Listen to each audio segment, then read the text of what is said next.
So, the Hulk went and got himself fired. Mark Ruffalo, notorious for spoiling MCU secrets in years prior. Wait till you see this next one. Everybody dies. Supposedly went and got himself fired after blurting out the highly anticipated title of Avengers 4. The title of the next Avengers movie is... While the whole multimedia exchange is most likely a publicity stunt, one cannot deny the raw thirst for any information about the upcoming Avengers finale. Just ask this awesome audio engineer who revealed Ruffalo's theory that Avengers 4 title will be... Since the Russo brothers have yet to shower us with knowledge into what is sure to be a climactic finale to Phase 3, and since a theory I was crafting was boosted by Ruffalo's words, your old buddy Hudsimus has got you covered. Using what we know for sure about the ending of Avengers 3, and knowing that Marvel makes more bank the larger their universe gets, I'm ready to read the tea leaves and let you all in on what the future holds for our beloved Avengers. Without further ado, I'm Hudsimus Prime, and here's my prediction on what to expect in Avengers 4.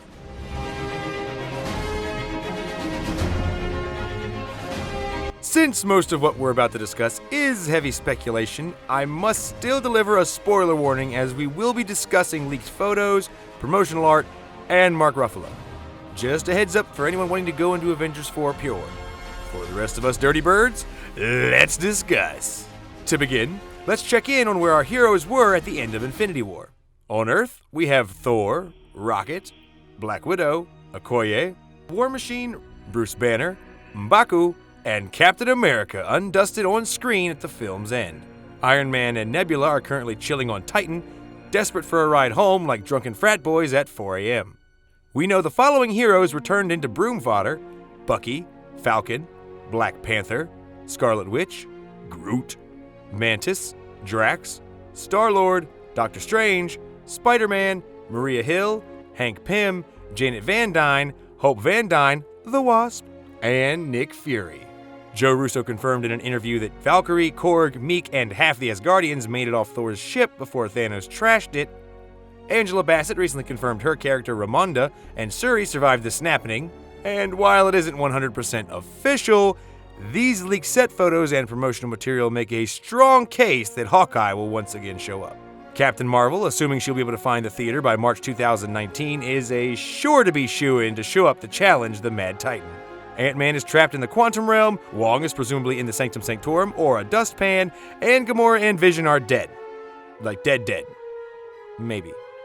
Okay, so now that we know where all the pieces are on the board, now we can theorize. And I also realize that I won't be able to cover the fates of all our heroes to the T, so this theory will focus mainly on the huge beats that will guide the narrative, particularly for these two heroes. With all this in mind, here's my best guess as to what we'll see in theaters next summer. The film will open with a fade up from black on a farm, Hawkeye's farm. We as an audience will be treated to about 3 minutes of reminder about how much Hawkeye is loving post-Avengers life with his family. The next 2 minutes will see most, if not all, of Hawkeye's family fall to pieces. My guess is his youngest son, the one who was still a bun in the oven during Age of Ultron, will be the only other member of his brood left once the dust settles. Losing all but his baby boy, Hawkeye raises his vengeance fist to the sky as we see the credits cue, showing all the devastation wrought from half the universe disappearing in the last film. While I'm unsure how elaborately these scenes will play out, expect some sort of recap reaction to Thanos' snap at the beginning. After a quick reminder and setup, I see much of Avengers 4 spinning out of the circumstances of where our OG team was at Infinity War's end. With this in mind, I expect the film to focus around one key premise lifted from Marvel's Age of Ultron. The comic, not the film. The film was more like the weekend of Ultron. In the comic, Ultron goes Terminator on Earth's ass, killing multiple heroes from a protected fortress in the future. You gotta love comics. The surviving heroes come to a crossroads on how to alleviate their predicament. Captain America leads a team blindly into the future to confront Ultron, while Wolverine and the Invisible Woman, Susan Storm, head to the past to murder Hank Pym, Ultron's creator in the comics. As one might expect, neither plan goes well. Cap's team is ruthlessly murdered on the doorstep of Ultron's future fort. This of course sucks, but luckily, it doesn't matter as Wolverine succeeds in killing Pym, altering the past. However, this only unleashes a far shittier future where magic runs the day and Tony's 90% robot. Ultimately, everything turns out fine in the present due to a convoluted plan where Wolverine screws with time again. The notable exception to this is, of course, Wolverine destroying the multiverse and forcing an eventual line-wide reboot in the form of Marvel Now. It is true the Russos have said the upcoming Avengers film will not be based on an existing story, but I do expect it to borrow from previously printed works. That said, Age of Ultron's team-divided premise fits snugly into where we left our heroes at the end of Infinity War. Team Earth, led by Captain America, of course, will represent Cap's team in Age of Ultron, heading off to face Thanos, waging a battle he has little hope in winning. This then lets Iron Man mirror Wolverine's journey, heading to the past in search of a solution. This narrative direction will further build anticipation for the Tony and Steve reunion we all know is coming. Having them on opposite sides of the universe for 2/3 of the film is only designed to build toward a highly anticipated super reunion. One thing I'm sure we can all agree on, however, is that after the opening credits roll, Tony's sure as hell going to be looking for a way off Titan. If you've seen my previous video explaining what happened to Thanos' homeworld, you know where I'm going with this. With Tony looking for an Uber, the Earth team will likely have their hands full. Once they're done averting as much snap-induced disaster as possible, I expect Cap to attempt to gather what forces he can in an attempt to punch a solution out of Thanos. Once their forces are gathered, they'll use Rocket's knowledge of space and Thor's new Bifrost opening axe to bring the fight to Thanos. However, as the audience will see, Iron Man will be doing just fine as he's now found a way off of Titan. Here, Marvel pulls its first major setup for their future MCU projects. While searching the seemingly deserted planet for a way out, Tony Stark will stumble upon what remains of Thanos' family, his father Lars and his brother Eros, destined to become the Avengers Star Fox. These two Eternals will share the other side of the tale Thanos spun for Doctor Strange. They'll tell about how Thanos' people, the Eternals, were seeking to fix their food shortage by adjusting their planet's axial orbit. Thanos' dad, being his people's leader and head scientist, would surely be in charge of such a project. So when Thanos sees this solution as a temporary fix and exchanges words with his pop about his plan's futility, don't expect it to end well. Their confrontation destroys the heavy machines, shifting the planet, leaving it 8 degrees off of its axis, and its Gravitational pull is all over the place. Thank you, Star-Lord. Following the explosions, Thanos murders half his planet's population and takes off into the stars to bring his 50% solution to other worlds. Thanos' dad and brother remain on Titan with whatever's left of their people, shamed at the death and destruction that their families wrought. This is crucial because it delivers the perfect setup for their recently announced Eternals movie in development and follows the pattern of how Marvel introduces large franchises into their ecosystem. Black Panther and Spider-Man got an introduction in Civil War before headlining 2 of Marvel's most financially successful films. Ant-Man had to run into the Falcon before he could play with the Avengers. And while it's not film canon, Luke Cage showed up in Jessica Jones and Punisher battled Daredevil before they each got their own series on Netflix. This is the absolute best and most high-profile way to introduce audiences to a relatively unknown property like the Eternals and test their financial viability before their film puts them in the spotlight. After revealing their tragic backstory, Lars and Eros will see Tony as their agent of retribution against Thanos. While they may not have a ship to get Tony home, Lars' advanced scientific knowledge does allow access to something precious few humans have: the quantum realm. A realm where time and space have no influence. Tony hops into the quantum realm to fast-track back to Earth and make up with Steve. However, much to Tony's chagrin, the Avengers aren't anywhere near Earth. The home team brought the fight to Thanos, and it is not going well. As I mentioned in the previous video, I believe Tony's morbid vision at the beginning of Age of Ultron, hint, hint, comes true here. All the Avengers, even the ones we didn't know the names of in 2015, will meet their end in a number of grisly fashions. This portion of the film will mirror both Age of Ultron's last stand for Cap's team and the hero's last stand in Infinity Gauntlet Issue 4. In Issue 4, what remains of Earth's heroes are slaughtered against the infinite might of Thanos. Captain America, Wolverine, Thor, Spider-Man, Iron Man, and more are murdered in unique ways. The series owes a lot of its popularity to this fight in particular. The unfortunate truth is, William Dafoe was right. But the one thing they love more than a hero is to see a hero fail, fall, die trying. Whether you adhere to the idea that humanity is inevitably a bloodthirsty race or not, the reason the Goblin's words ring true speaks more to human curiosity. For the past 10 years, we've watched these heroes take down numerous powerful threats and cheat death as a hobby. Finding out how these unbeatable titans meet their demise after a decade of fighting bad guys is an irresistible spectacle for audiences. We'll be forced to endure one final dark spectacle before the dawn, as our heroes are murdered one by one. Well, Thor technically won't be killed. Thor is beast enough that it would take a great deal of power to destroy him. Perhaps so much power it would damage Thanos further. We saw what happened last time Thanos had to use a lot of power with that gauntlet, and rumor has it this damage is permanent. Since Chris Hemsworth has expressed interest in future Thor projects, Thanos will simply open up a hole in space-time and chuck Thor into it. This preserves him for a later date and takes the Avengers' highest card off the board. Here we finally understand why Doctor Strange saved Iron Man in their fight with Thanos. In the one successful outcome, Tony Stark is instrumental in that plan's success. If Strange let Thanos kill Tony as he promised, our MCU would have met the same fate that the other 14,604 realities did. With all the Avengers being decimated in their all-or-nothing battle with the Purple Supreme, Tony Stark unknowingly finds himself as the Avengers meet their end one by one, the hurtles back towards Earth courtesy of eternal teleportation technology. On the way, you will not believe who Tony runs into in the quantum realm. Unfortunately, Ant-Man doesn't trust Starks thanks to Hank Pym, and Tony is probably still pissed about the rewiring Ant-Man did to his armor in Civil War. Their initial squabble will knock Iron Man off his path and send he and Paul Rudd into one of those time vortexes Michelle Pfeiffer tried to warn Ant-Man about in his sequel's post-credits scene. And don't get sucked into a time vortex. We won't be able to save you. Now, it could be one random drop, or they could tumble through multiple points in time to comedic effect. Either way, they end up in 2012, shortly before the Battle of New York. Once they realize if they don't work together, they're less screwed, they meet up with the Avengers. From there, anything could happen. Tony and Scott could lay some kind of booby trap for Thanos from the past, similar to the way Wolverine had to go back and fix his fudge-up in the Age of Ultron graphic novel.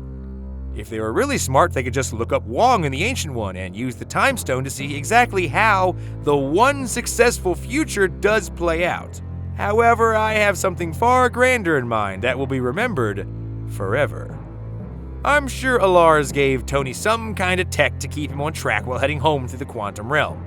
Who's to say they can't reverse techno-engineer this tech using Tony's knowledge of mechanics and Ant-Man's knowledge of the quantum realm? They develop a dimension-hopping device that allows them to go through alternate universes at will. After giving a few words of wisdom to his 2012 friends, and maybe a warning or two about Thanos, Tony and Scott head home through the quantum realm. As they arrive in the present dimension, Tony's treated to a repeat of his Age of Ultron nightmare. All of his friends lie dead, save Captain America. Cap and Thanos will be mid-interaction, mirroring their one-on-one standoff in the aforementioned issue 4 of Infinity Gauntlet. Tony has to fight every urge to save his friend, as both he and Scott know their interaction would do nothing but add 2 more bodies to the pile. Begrudgingly, they head into the multiverse for what is sure to be one of the coolest ensemble scenes ever, as Iron Man and Ant-Man assemble a grab bag of Avengers past and future before heading back towards Thanos. Not only will this be visually incredible, but it's also a perfect opportunity to advertise new stories with old characters. If the audience really likes one or two of the Avengers variants Tony and Scott pull through the quantum realm, who's to say they can't get their own movie to explain their circumstances? I mean, who wouldn't want to see a world where Tony Stark is the Hulk, or Black Widow wields Mjolnir? Iron Man and Ant-Man show up to confidently back up the rest of the Avengers right before their deadly standoff with Thanos is set to begin. Thanos scoffs, "What's 2 more dead Avengers to add to the pile?" To which Tony replies, "I'm betting I could beat that." The camera pans from a shocked Thanos as we see dozens of Avengers of all varieties and ages assembled to challenge the Mad Titan. Tony looks at Steve for the first time since their falling out, and with a knowing smirk to indicate they're cool. Tony asks Steve, "You want to say it? Or should I?" With our MCU's Cap and Tony center image, the camera gloriously widens to show characters and variations of a decade's worth of superhero spectacle. Just when the audience's eyes can't get any wider, Cap drops the line we've been teased about but have yet to hear in the MCU, as Avengers Assemble roars from theater speakers nationwide. The mob of Avengers descend upon Thanos as fans and nerds worldwide pepper their local theaters with bodily fluids. The battle could go any number of ways across all of time and space. Sometimes I wonder if this scene made it into the trailer of the wrong movie. Just some food for thought. I do, however, expect one occurrence to happen. After Thanos kills the last Thor Tony brought, he grapples with Iron Man towards the fight's end. He gains the upper hand and is about to deliver the death blow to Tony, only to be struck by a thunderous blow from behind. Thanos rises prepared to put down the Thor he thought he killed, only to be greeted by our MCU's Captain America wielding Thor's hammer MJOLNIR. With shield and hammer in tow, Captain America battles the sword-wielding Thanos long enough for our Tony to recover. As Tony and Steve begin to whoop the hell out of Thanos, Tony relishes the moment, telling Steve these 2-on-1s are much more fun from this side, as he and Steve mirror the beating he received in Civil War. Thanos falls to the power of friendship, just as Fit really starts to hit the shan. Tony and Steve look around to see their reality falling apart at the seams. Having so many versions of the same person in the same place is not sitting well with the universe's stomach. As things look their bleakest, all the other verse Avengers begin fading out slowly, leaving only those native to our MCU unaffected. The surviving Avengers realize that they have to act quickly. Short on ideas on how to fix the huge issue at hand, Tony goes for the gauntlet, thinking the only thing powerful enough to fix a problem this big has to be the power that caused it. He pauses as Thanos drops a major truth bomb. Humans can't wield the gauntlet and survive. As seen in Guardians of the Galaxy, we know you need a certain power level, or help, to hold even one Infinity Stone without blowing the F up. Thanos shows Tony the damage the snap did to his arm, and he realizes the cost of undoing such a change would have on the human body. With echoes of his conversation with Cap and Avengers running through his mind, Tony prepares to lay down on the wire when he's stopped by Steve. Cap convinces Tony the super soldier serum plus Thor's hammer and power will give him a better shot of surviving this much power use. Tony has Pepper and a whole new chapter of his life ahead of him and waiting for him on Earth, while Steve's life remains in the past, and Steve tells Tony his war's over. They make amends as Cap wields the gauntlet, power from the hammer and glove surging through his human form. He smiles at what Avengers remain as he snaps his fingers, and we fade to white. We regain visual to the sound of an alarm clock piercing a beautifully sunny New York morning. As the camera pans to reveal an interior bedroom and the alarm clock making the noise, it's halted by a shot of webbing, pinning the clock to the wall. We are shown a face down on the bed Spider-Man, alive and well, uneager to wake up. Still half dressed as Spider-Man, he seems blissfully unaware he died last movie. Marissa Tomei alerts him seconds before her entrance, giving him time to reach for the covers. Aunt May bursts into Peter's room. "Get up, we're gonna be late." Peter asks for what, and receives a tuxedo to the face.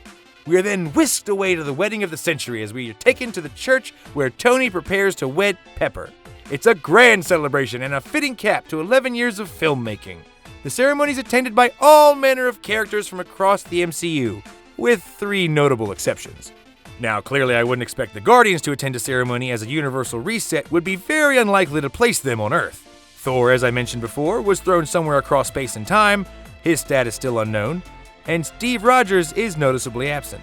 Whether the entire world is aware of Captain Rogers' sacrifice or just a select few Avengers, enough people will know in order to bring a bitter taste to an otherwise sweet ending. We pan out from the wedding as a voiceover transitions us to seeing where each of the Infinity Stones is now resting. The closing dialogue will continue to roll as we come to the final stone shown, the Soul Stone. We see it return to its resting place on Vormir. As we zoom into the gem as the voiceover continues, we see motion in the stone's gleam. Going closer reveals the image of Steve Rogers finally getting his dance with Peggy Carter. End credits. Having Avengers 4 pan out close to this, it serves Marvel's long-term good in several ways. Having the Eternals help Tony get home allows Marvel to introduce them before their solo film. I expect them to be a crucial building block in explaining how the MCU is about to get a whole lot bigger. Thanos displacing and not killing our Thor allows Chris Hemsworth to return as the Thunder God in a later film should he choose to. In addition, I see the first of 2 end-credit scenes showing MJOLNIR falling back to Earth, landing very near to where Odin faded away. The Hulk, according to promotional art, seems to finally come to terms with his split personality.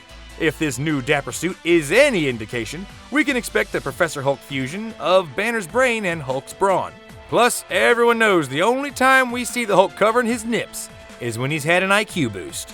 A new in-control Hulk and Black Widow will now spearhead an operation to train an emerging group of young superheroes under the command of Nick Fury. Think the Avengers Academy comic meets the current Spider-Man cartoon on Disney XD. This will allow an entry point into the MCU for a wealth of young Avengers, as well as a training ground for everyone from Ant-Man's daughter to Shuri to Donald Glover's nephew. Plus, it does explain why Nick Fury is set to have a heavy hand in Spider-Man's upcoming film. Speaking of the future, we'll of course need a big bad for the build-up until everyone versus Galactus in 10 years. While I expect several thought-to-be-dead faces finding new life, I do expect one more allusion to Age of Ultron's graphic novel. With Tony hopping through so many timelines, he'll have fudged up a delicate universal system, similar to Wolverine breaking the multiverse at the book's end. With Tony surviving his time trip, the bill will come due, and I expect no less than Kang the Conqueror to seek payment. With Cap gone, there's a big shield to fill as far as the Avengers' resident moral compass. We all expect someone close to him to rise to the challenge and claim the vacant mantle. Whether it's Bucky, Falcon, or some random US-sponsored agent, only time will tell. One thing I am sure of, though, is that we have not seen the last of Red Skull, and should prove a very enticing challenge for whoever the new Captain America is. Lastly, Tony gets to ride off into the sunset and finally leave the heroics to the upcoming generation of heroes he's inspired since 2008. Allowing him to survive the film lets Iron Man show up in later films when the need is great enough. For now, however, Tony gets to rest knowing the world is in good hands. We finally see an end to Tony's arc of being a war profiteer turned defender of peace. Along with Steve, each will serve their purpose toward what the Avengers are moving forward.